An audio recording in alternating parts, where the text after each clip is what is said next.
All progressive teachers association Apta ने सोमवार को जिलाधिकारी कार्यालय में अपनी मांगों को लेकर सैकड़ों की संख्या में कोचिंग संस्था के लोग जिलाधिकारी कार्यालय पर पहुंचे।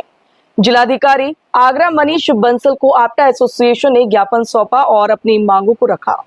आपटा के संस्थापक व संयोजक डॉक्टर सुनील उपाध्याय ने बताया कि आज हमने जिलाधिकारी आगरा मनीष बंसल से मुलाकात की है और जिस तरीके से आगरा में कोचिंग संस्थानों को सील किया जा रहा है और शिक्षकों का उत्पीड़न किया जा रहा है, उसे रोका जाए और कोचिंग संस्थानों को कुछ दिनों का समय दिया जाए जिससे कोचिंग संस्थान नॉर्म्स को पूरा कर सके और कोचिंग संस्थानों को बिना नोटिस दिए सील न किया जाए। आगरा में लगातार प्रशासन बिना भौतिक निरीक्षण किए हुए कोचिंगों को सीज कर रहा है। इस संदर्भ में आपटा के लगभग 100 शिक्षण संस्थाओं के डायरेक्टर डीएम साहब से आज मुलाकात करते हैं और ज्ञापन देते हैं। डीएम साहब ने को बताते हैं कि हमारी समस्या क्या है। हमारी मांग है डीएम साहब से कि कोचिंगों का भौतिक निरीक्षण किया जाए। अगर वहाँ अनुपालन नियमों का नहीं हो रहा है तो नियमों को अनुपालन के लिए समय दिया जाए जिससे कि शिक्षक नॉर्म्स के प्रोसेस में आ जाए।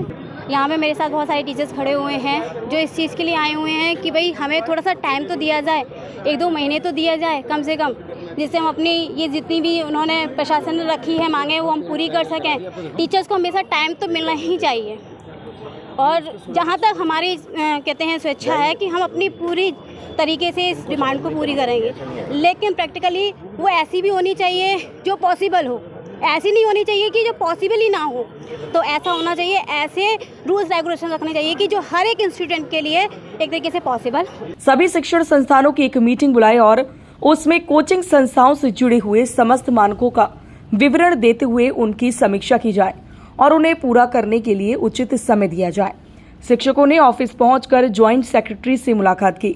हम सारे शिक्षक आज इस धूप में, इस गर्मी में यहाँ इकट्ठे हुए हैं, किसी सबकी रोजी रोटी का खतरा है। इस तरीके से अनैतिक कार्रवाई जहाँ शिक्षण संस्थानों को सील करा जा रहा है, ये गलत है। अगर हमें बताया जाए कि क्या करना है और किस नॉर्म्स को फॉलो करना है तो शायद हम सब इतने सक्षम हैं कि इन पढ़े लिखे हैं कि हम इन नॉर्म्स को पूरा करने के लायक हैं। तो कुछ समय दिया जाए और अब प्रॉपर्ली बताया जाए कि किस तरीके कौन से नॉर्म्स हैं, किस तरीके से पूरा करना है और जहाँ नॉर्म्स पूरे करने संभव नहीं है, कई ऐसी भी संस्थाएं हैं जहाँ ये नहीं हो सकता, तो उसके लिए क्या और विकल्प हो सकते हैं उस पर बात करी जाए।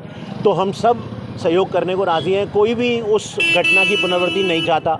हमारे से ज़्यादा जान हमें अपने बच्चों की प्यारी है जो हमारे यहाँ पढ़ रहे हैं। हाँ, डीएम सर ने हमें सुना, उन्होंने आश्वासन दिया है, उन्होंने बोला है कि वो देखेंगे, एडीए से बात करेंगे और देखते हैं कब तक चलता है। फिलहाल हम लोगों की यही इच्छा है कि हम लोग खुद ऐसा चाहते हैं कि हम शैक्षणिक कार्य थोड़े दिनों के लिए रोक देंगे।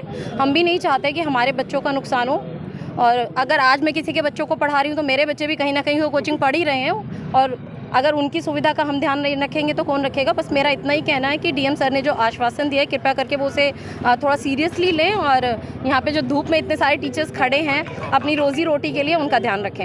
इस दौरान उपस्थित रहे आपटा संस्थापक व संयोजक डॉक्टर सुनील उपाध्याय, महासचिव मुकेश मीरचंदानी, डॉक्टर रोहित दीक्षित, भैभव बंसल, दीपक धनकनी, डॉक्टर सारिका, पीयूष गर्ग आदि मौजूद रहे। मून न्यूज के लिए हरिओम कुशवाहा की रिपोर्ट।